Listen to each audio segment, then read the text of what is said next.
While violence continues in Syria, one American said there is another side to the story that many Westerners do not hear. Janice Fearing, a U.S. citizen from Virginia, said she first became interested in the Syrian conflict after hearing an interview with President Assad. She has traveled there 3 times and said she discovered that what Americans hear and see on TV about President Assad and the Syrian rebels is more than often not what it seems. What I'd most like to do is share what the Syrian people have told me about President Assad, and that is that he is a secular leader. He's very popular and positive.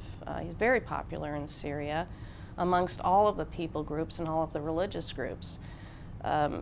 He is someone who was dedicated to, or is dedicated to, creating platforms for democracy that is maintainable and sustainable. Fearing said that religious liberty is actually protected under the Syrian constitution, and unlike many other countries in the Middle East, the Syrian army will protect Christian services. In fact, in Aleppo, when I was just there in April, I met with Pastor Ibrahim, who ran the Aleppo Evangelical Bible College that was bombed by so-called moderate rebels in 2012.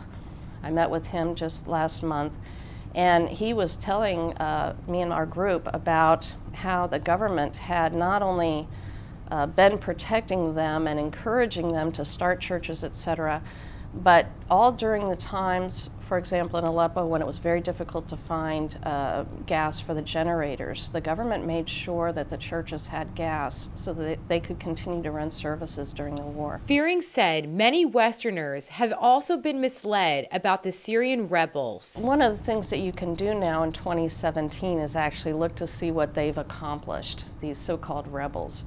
Every place that they have so-called liberated in secular and free Syria is now under harsh Sharia law imposed through violence and intimidation.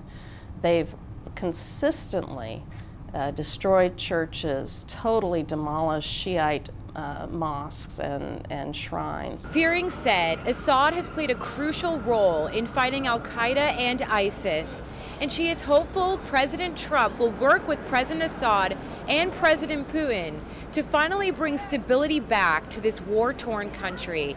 From New York City, Claire Hardwick, One American News.